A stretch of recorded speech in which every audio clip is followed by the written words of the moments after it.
என் இனிய அன்பு உள்ளங்களே, உங்கள் அனைவருக்கும் என் அன்பான வணக்கம். உருகி உருகி உன்னில் கரைந்தேன் நாவல் பகுதி 5.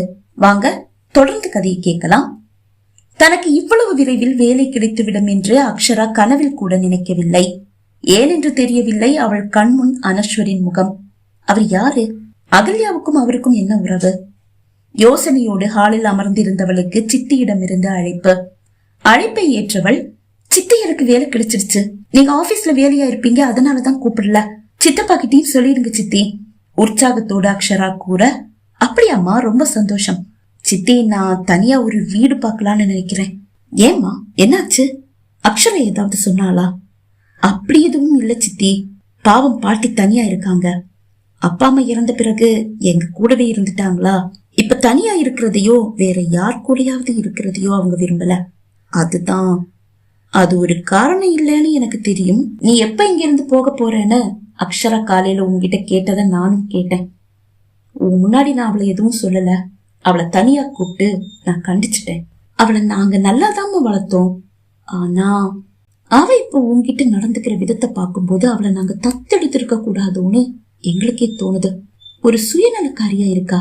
இவதான் எனக்கு அப்படி ஒரு கிரீட்டிங் கார்டை உருவாக்கி அப்படியெல்லாம் எழுதி கொடுத்தாளான்னு சந்தேகமாவே இருக்கு. அக்ஷரா பதில் ஒன்றும் சொல்லவில்லை. அவளுக்கு எந்த ஒரு கலை வாசனையும் இருக்கிறதா எனக்கு தெரியல. அழகான ஒரு கிரீட்டிங் கார்டை உருவாக்குனவ அதுக்கப்புறமா அப்படி எதையுமே செஞ்சு நான் பார்த்ததில்ல. ஆனா உங்க வீட்டுல வந்தா நீ அழகழகான பொம்மை ஓவியங்களை எல்லாம் வரைஞ்சு வச்சிருக்க. சித்திக்கு சந்தேகம் வந்து விட்டது. அது நல்லது அல்ல என்று நினைத்த அக்ஷரா, சித்தி உங்களுக்கு அந்த கிரீட்டிங் கார்டுல எழுதி இருந்தது தானே பிடிச்சிருந்தது? அப்படி இல்லம்மா, கிரீட்டிங் கார்டு ரொம்ப பிடிச்சிருந்தது. இப்பவும் பத்திரமா வச்சிருக்கேன். அதோட அழகை எப்பவுமே எடுத்து பார்த்து ரசிக்கிறேன். அதுல எழுதியிருந்த வார்த்தைகள் இன்னும் ரொம்ப பிடிச்சிருந்தது, அவ்வளவுதான். அப்படின்னா சித்தி, நான் ஒரு விஷயத்த சொல்லவா? கிரீட்டிங் கார்டை உருவாக்குனது என்னவோ நான் தான். ஆனா அதுல அப்படி உங்களுக்கு ஒரு வாழ்த்து எழுதுனது அக்ஷரா. ஓ அப்படியா? இதை ஏன் நீ முன்னாடியே சொல்லல? என்னையும் சேர்த்து தத்தெடுத்திருப்பீங்களா? குறும்பாக அக்ஷரா கேட்டாள். கண்டிப்பா, அதுல உனக்கு என்ன சந்தேகம்? சித்தியும் குறும்பாக கூற. அதனாலதான் சித்தி சொல்லல. அவளும் குறும்பாக கூற, அது ஏம்மா? எனக்கு அப்பா அம்மா தம்பி கூட இருக்கதான் சித்தி ஆசை. சரி, பாட்டிய எப்ப சென்னை கூட்டிட்டு வர போற? போய் கூட்டிட்டு எல்லாம் வர முடியாது சித்தி. நீங்க சித்தப்பா கிட்ட சொல்லி என் ஆபீஸ் பக்கத்துலயே எனக்கு நல்ல ஒரு வீடா பாத்து கொடுக்க சொல்லுங்க. அதுக்கப்புறமா பாட்டிக்கு டிக்கெட் போட்டு கொடுத்தா யாராவது பாட்டியை கொண்டு வந்து விட்டுட்டு போவாங்க. சரிம்மா, நான் சித்தப்பா கிட்ட சொல்றேன். சரி சித்தி. அக்ஷரா அழைப்பை துண்டித்தாள். மாலை அலுவலகம் முடிந்து வந்த அகல்யா கோபமாக அக்ஷரா முன் வந்து நின்றாள். சித்தி சித்தப்பா இன்னும் வரவில்லை. என்னடி ஆட்ட கடிச்சு மாட்ட கடிச்சு கடைசியில என்னுடைய அனஸ்வர் மேலேயே கைய வைக்க பாக்குறியா? கோபமாக அகல்யா கேட்க, அனஸ்வரா? அது யாரு? புரியாமல் அக்ஷரா கேட்டாள். இன்னைக்கு நடு ரோட்ல உன்னை கட்டி பிடிச்சு காப்பாத்தினாரே, அவருதான் அனஸ்வர். ஓ, அவர் பேரு அனஸ்வரா? இவளுடைய காதலன் போல இருக்கே, மனதில் கூறிக்கொண்டவள். சாரி அகல்யா, அது என்னுடைய தப்பில்ல. உன்னுடைய தப்பில்லையா? உன்னோட தப்பு தாண்டி, உன்னோட தப்பு மட்டும்தான். உன்னை யாரடி வேலை தேடி சென்னை வர சொன்னது? உன்னுடைய தம்பிய கோயம்புத்தூர்ல தானே சேர்த்து விட்ட. அவனை பிரிய உனக்கு விருப்பம் இல்லைன்னு தானே எப்பவும் சொல்லுவ. அப்ப நீ கோயம்புத்தூர்ல தானே வேலை தேடி இருக்கணும். அகல்யா, நீ சொன்னாலும் சொல்லாட்டியும் என்னுடைய தம்பிய பிரிஞ்சிருக்க எனக்கு விருப்பம் இல்லதான். ஆனா என்ன பண்றது, கோயம்புத்தூர்ல நல்ல வேலை கிடைக்கல. கிடைச்ச வேலைக்கு நல்ல சம்பளம் இல்ல. தம்பி படிப்பை நல்லபடியா தொடர எனக்கு நல்ல சம்பளம் தேவைப்பட்டது.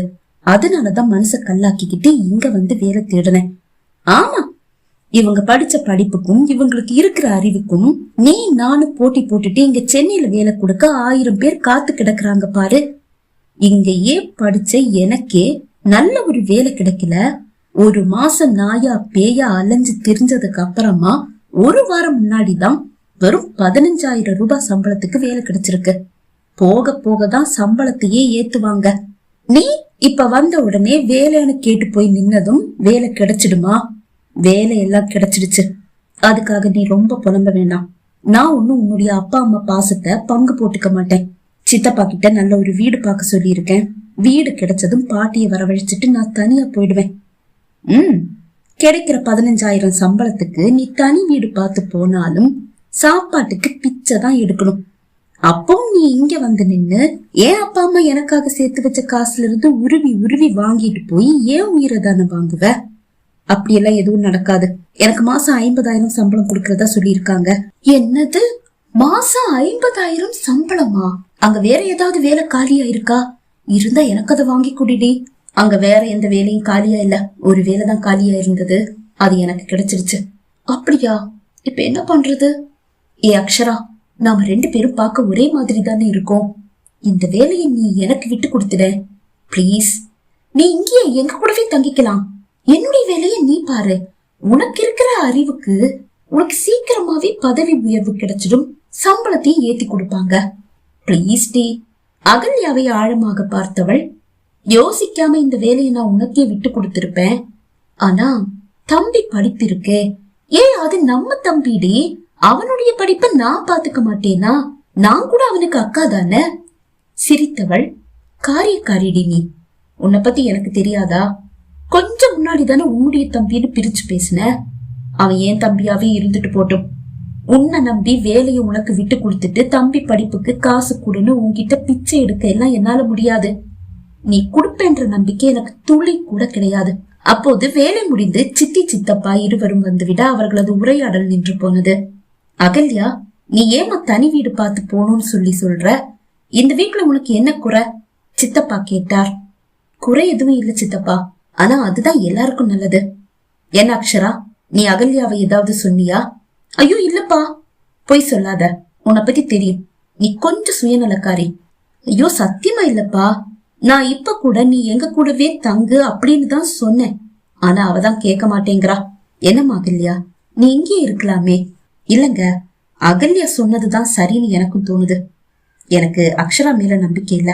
அகல்யா மனம் புண்படுற மாதிரி இவ ஏதாவது பேசிட்டா பாவம் அகல்யாவால தாங்க முடியாது.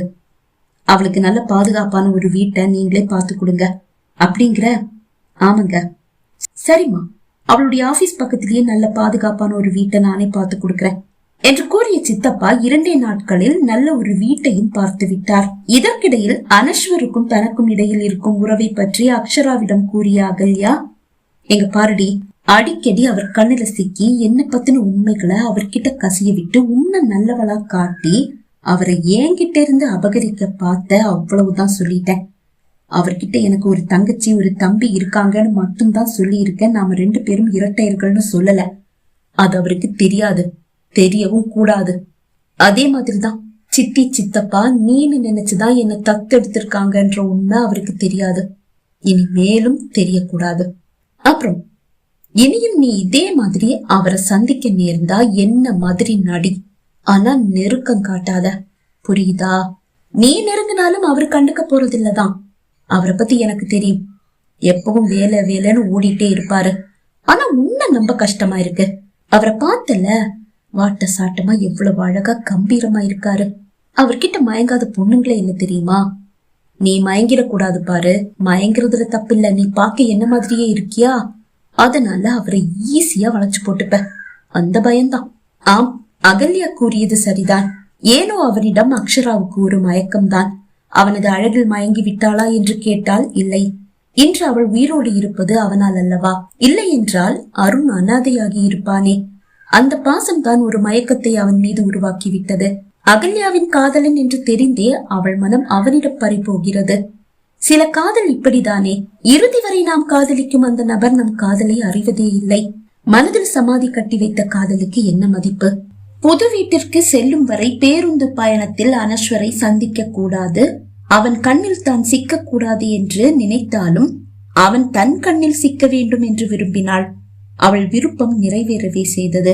மறுநாள் அவள் வேலைக்கு செல்லும் போது முதல் சிக்னலில் பேருந்து நிற்கும் போது சாலையோரம் ஒரு இளைஞனோடு நின்று பேசிக் கொண்டிருக்கும் அனஸ்வரை கண்டவளுக்கு மகிழ்ச்சி. ஆனால் அவன் கண்ணில் தான் சிக்கிவிடக் கூடாது என்று அவள் மிகவும் கவனமாக தான் இருக்கிறாள். என்றும் வலுக்கட்டாயமாக அகல்யா லிப்ஸ்டிக் போட்டு விட்டிருந்தாள். அதை சிரமப்பட்டு அழித்தும் லேசாக சாயம் உதட்டில் ஒட்டியே இருக்கிறது. அனஸ்வரின் கண்ணில் சிக்காமல் கரத்தால் முகத்தை மறைத்து அவள் அமர்ந்திருக்க பேருந்து புறப்பட்டு விட்டது. முகத்தை மறைத்திருந்த கையை அகற்றியவள் நிம்மதியோடு தலையை திருப்பி அனஸ்வர் நின்ற இடத்தை பார்த்தாள். அவனை அங்கு காணவில்லை. என்னதான் தேடுறியா? அந்த குரலை கேட்டு அவள் திடுக்கிட்டு பார்க்க அதோ அவள் அருகில் நிற்கிறான் அனஸ்வர். அவன் உதட்டில் தான் என்ன ஒரு வசீகர புன்னகை. முதலில் ஆம் என்றும் பிறகு இல்லை என்றும் அவள் தலை அசைக்க சிரித்தவன், சாரி, வேலை கொஞ்சம் அதிகமா இருந்தது, அதனாலதான் நைட்டு நீ போன் பண்ணியும் என்னால பேச முடியல. அந்த கோபம் தான் உனக்குன்னு எனக்கு புரியுது. என்னை பார்த்ததும் சட்டுன்னு முகத்தை மறைச்சுக்கிட்டல. அவள் பதில் ஒன்றும் சொல்லவில்லை. சிஸ்டர், ஒரு 5 நிமிஷம் என்னுடைய காதலி பக்கத்துல உட்கார்ந்து பேச அனுமதி கிடைக்குமா?